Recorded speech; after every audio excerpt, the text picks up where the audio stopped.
On today's episode of Watch Jay Go, my high school Camaro breaks.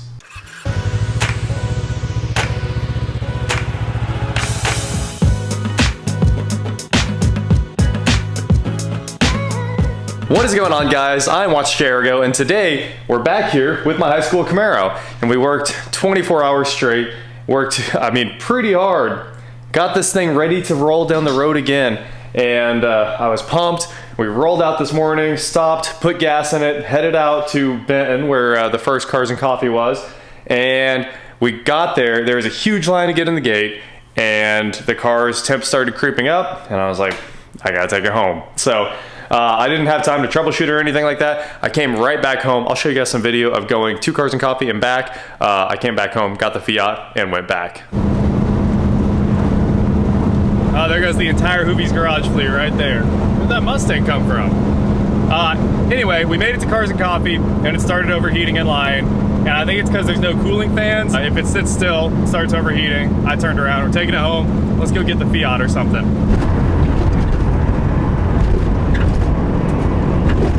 Honestly, not too bad of a time. I got the Camaro home, grabbed the Fiat, and washed it, and I'm headed back in like 30 minutes. So, not bad. I follow you on YouTube. Awesome. So I enjoy your Thanks for watching the channel. Made it to Cars and Coffee. We brought the Fiat. The Camaro had to go home, but here we are posted up. Tyler's here, Tanner's here. I think the car wizard's here too. I saw him coming in. Got the whole crew, and there's just unlimited cars as far as you can see.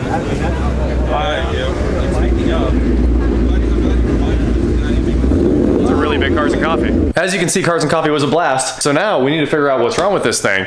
But I will say it looks like a pretty nice looking car. I mean, with patina, if I may say so myself. The wheels are looking right. The transmission was shifting great. The engine was running great. The system was good, that's for sure. I was enjoying, listening to some music until I turned it off because you guys all know, I'm sure you all do this too. When you think the car's braking, you start turning down the radio, and as soon as the needle started creeping up, I turned it off and I never got to listen to it again. But I was really enjoying my radio. As you can see, the door panels are back on. I went ahead and took the passenger one out and cleaned up any wiring that was messed up over there too. Went through all the, the crossover wiring to the tweeters, and I was trying to make sure everything was good. Changed the oil last night, cleaned up everything, and then this happened. Let's pop the hood. Now the hood's open, and if you guys notice, it looks a lot better in here than it did yesterday, and there's one reason why. It is this right here. All of these wires are gone, and all of those wires were, wait till you guys hear this. So, all the ground wires were just stuck under there, and then there were the two red wires just coming in here to the fuse box. And what they had done was pulled out this 20 amp fuse, shoved them under the terminal, the power side of the terminal there on that, I assume, what is 20? 20 amp is AC and cruise control. Awesome. That's a great place to pull the electric fan power.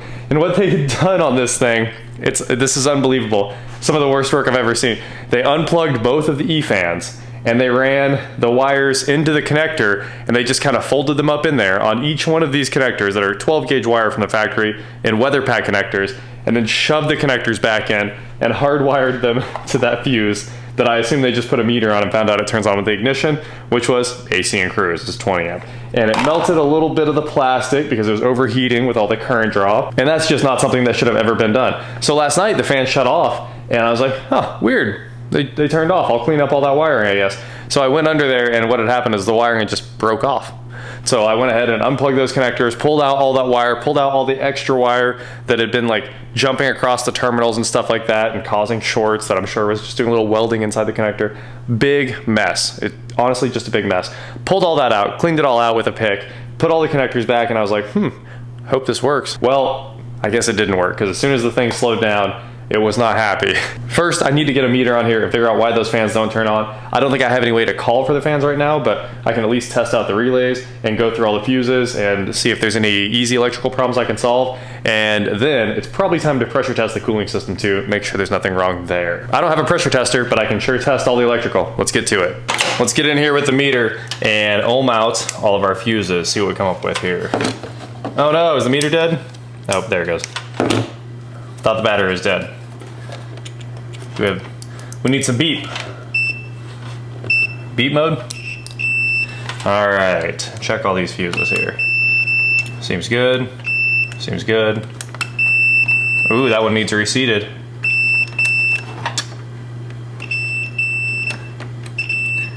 That's almost every fuse in this car in a matter of seconds. Well, the ones that matter. And which one is coolant fan primary and coolant fan secondary? So fog lights, this one is ABS, and this is coolant fan primary, and this is coolant fan secondary. We're gonna need to actually test these relays.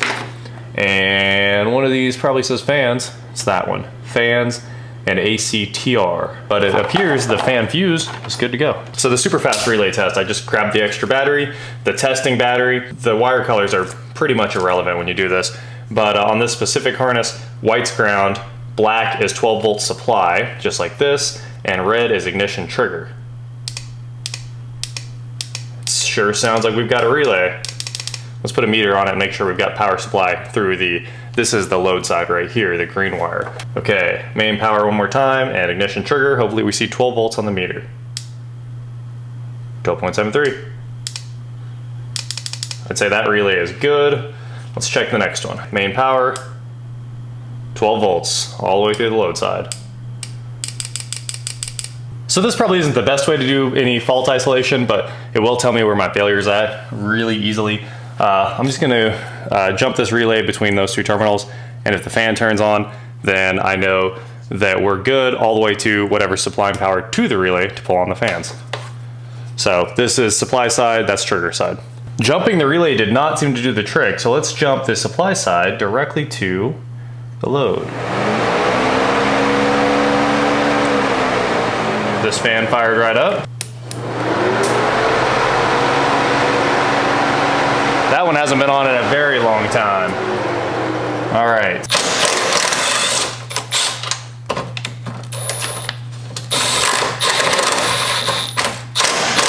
I just put a whole nother relay in it with a base so that I can use the wiring to do a little testing here. And it's gonna need a ground. Let's see if we can give it a ground.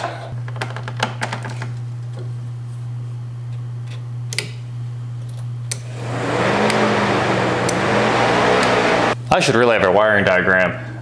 It turns out it's a ground trigger relay, look. Well, that works. I just need to figure out where that ground trigger is supposed to be supplied from. I'm sure it's the ECU.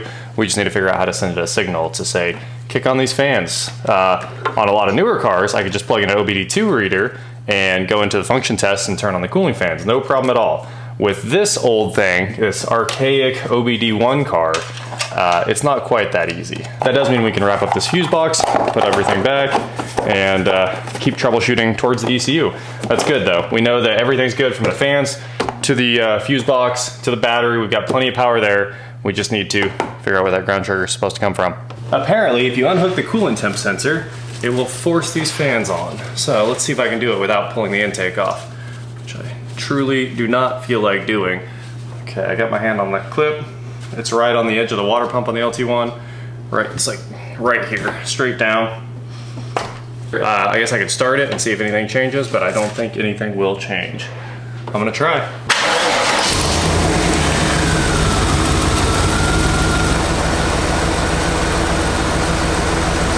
It works! We double check. All of the airflow. So I bet it's a bad coolant temp sensor or something. Well, that is great news. Unplugged that thing, both fans were running full bore as soon as the engine started up. I'm very happy to know that at least the ECU can do its fail-safe thing and run the fans. The check engine light came on with that as well. That's totally okay too. And I mean, I'm excited. I'm gonna put a coolant temp sensor. It should be $5. The only problem is I can't do it tonight.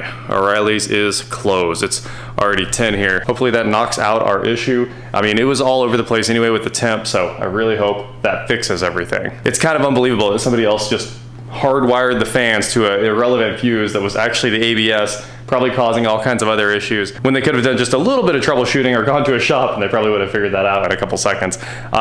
It would be a lot easier if I had the ALDL connector, which is the OBD1 connector for this car, and I could just look at what the engine thinks the coolant temp is and also maybe do a fan test. I don't know if I can with this ECU, but I mean, this thing, like I said, it's an antique. It's a boat anchor. There's no visibility into these OBD1 cars.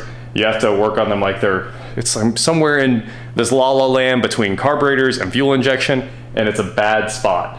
I gotta say, I cannot stand working on anything that's fuel injected without OBD2 or something that's fully standalone like a Holly. But sometimes you have to. And sometimes you can get it figured out. So thank you guys so much for watching. The Camaro will be back on the road soon. I'm so excited to go put a lot more miles on it. It drove really well for what I put probably 20 miles on the thing today. It was about 10 miles, 2 cars and coffee at a U-turn and 10 miles back. And I was like, oh, you're not shutting this thing down. Made it home. It did okay. It broke. So we'll keep fixing things as always. That said, head on over to shop.watchjrgo.com where you can get cool shirts. Can't get this gold one, but you can get all the other designs exactly like this. And please, like, share, subscribe, do whatever you want to do, and I will talk to you next time. The interior, I gotta find a seat. I'll put a little feeler out so I can find some more LS1 seats, and I'm pretty happy about this. It was nice to drive this car again. And this head unit was awesome for the little while I got to listen to it.